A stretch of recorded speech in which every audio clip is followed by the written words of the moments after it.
Okay, welcome back. This is the third episode I'm trying to record, and we're going to do what was actually the second article that MUFON published in February of 2022.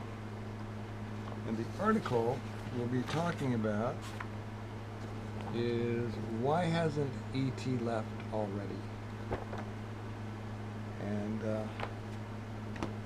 I've got my printout of it here, which is a little easier for me to read. And I wrote this article because the question, why is ET here, is one of the most often asked questions that MUFON gets. And so, also we're living in an age where Beam Me Up Scotty is a often heard refrain, and so I thought, why hasn't ET left already, made a catchy article title. But I've got some things to tell you from the writings I'm researching that you probably will not hear anyplace else. So let's start. I was going through these writings and looking to try to answer this question, why is ET here? But first I came across this one. O ye peoples of the world, know verily an unforeseen calamity followeth you, and grievous retribution awaiteth you. And when the appointed hour is come, there shall suddenly appear that which shall cause the limbs of mankind to quake. And I thought, yikes, that didn't sound too good. So I thought, well, let's begin again. We'll try another one. And I found this one. Quote, the evidences of discord and malice are apparent everywhere, though all were made for harmony and union. And that, while less intense perhaps, sounds like it's right out of the evening news, doesn't it? I mean, that's what we're all hearing all the time. So why is ET here at all, if this is what's going on? Well, then I found another one. And it said this: if man did not exist, the universe would be without result. For the purpose of existence is the revelation of divine perfections. The purpose of existence is the revelation of divine perfections. And we didn't even have to go to a mountaintop in Tibet, now did we? Wow. We always wondered what the purpose of existence was, and there's one good reason. So, mankind is important to this whole thing, and again, note, it's talking about man, and it might be talking about man on earth, but it's not saying human, it's saying man. Now, this is the second article I wrote, and in the third article I used this same quotation again, but I'm going to use it here as well. We cannot say then that there was a time when man was not. At most we can say there was a time when this earth did not exist, and at the beginning man was not present upon it. That's a very important note to make. So, there's a process underway for a long time, for a while now, because man is here now, and we've been busy. We're not living in caves anymore. So, could this process of revealing divine perfections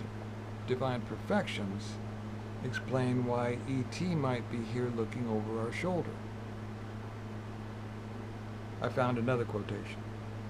Briefly, there were many universal cycles preceding this one in which we are living. They were consummated, completed, and their traces obliterated. The divine and creative purpose in them was the evolution of spiritual man, just as it is in this cycle. This circle of existence is the same circle. It returns. The tree of life has ever borne the same heavenly fruit. Now, there's a whole lot of things that might apply to as well. It says the process occurs in cycles. They happen over and over again. But what is it about now? I mean, would E.T. come millions of miles just to watch Groundhog Day? Same thing over and over. What is it about now that might be important? Well,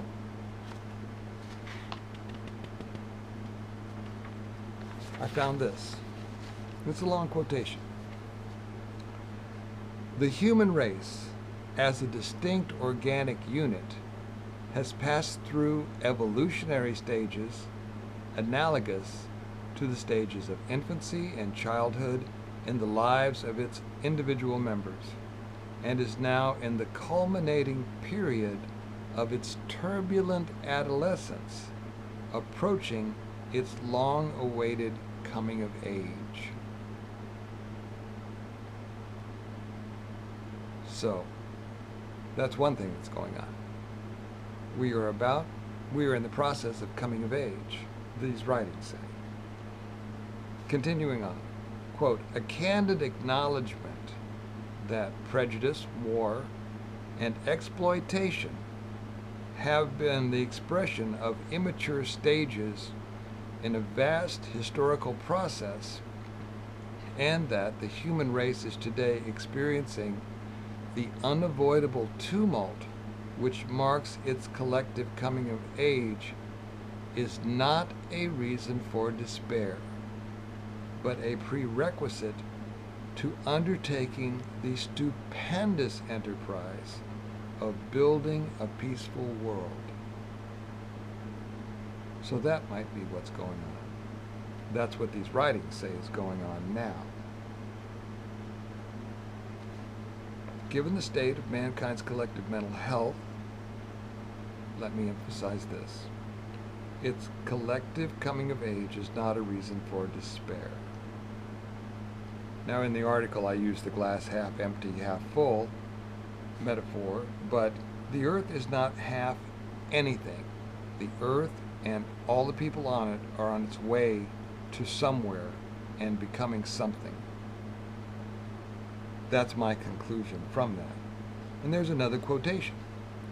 Whatever suffering and turmoil the years immediately ahead may hold, however dark and the immediate circumstances, humanity can confront this supreme trial with confidence in its ultimate outcome. Now, that's really important for the mental health of the world.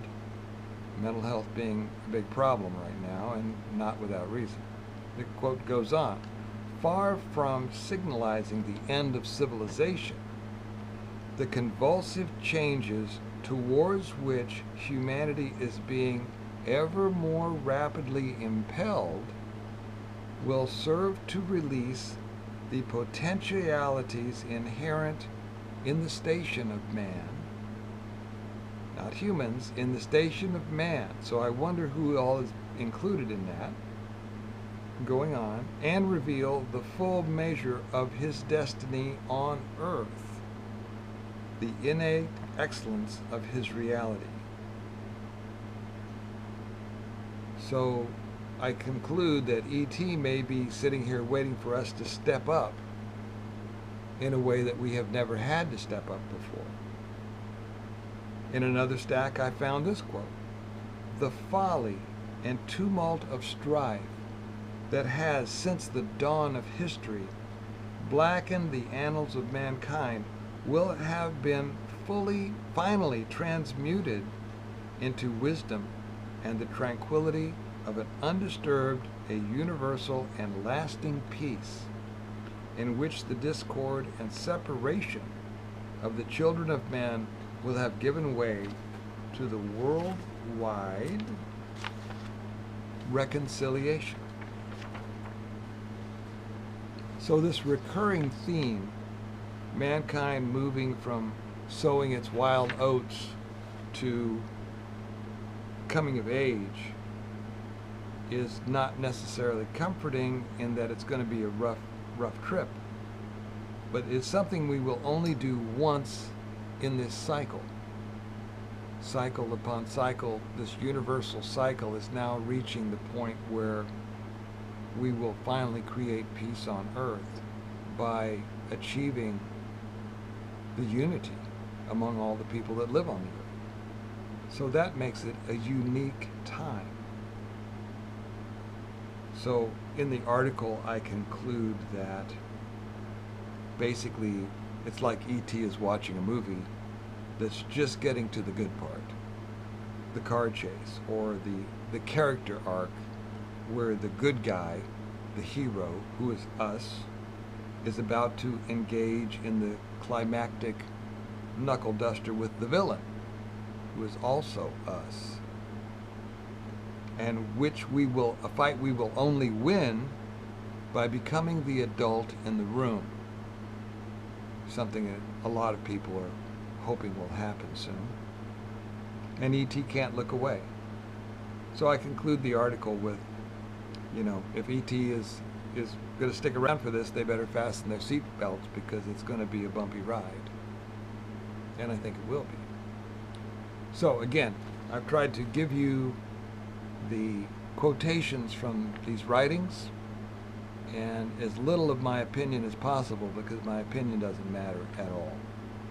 Likewise, these are the writings of a religion, and it's a little known religion, but a religion still. So if you don't like religions, just pick the parts you like.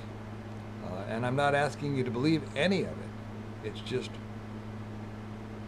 maybe the only thing I've ever found that explains why this is happening now.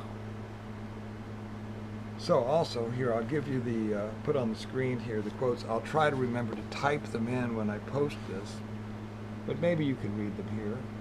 That's where you go if you're interested in seeing more or looking up anything for yourself or seeing what the rest of the quotations might say.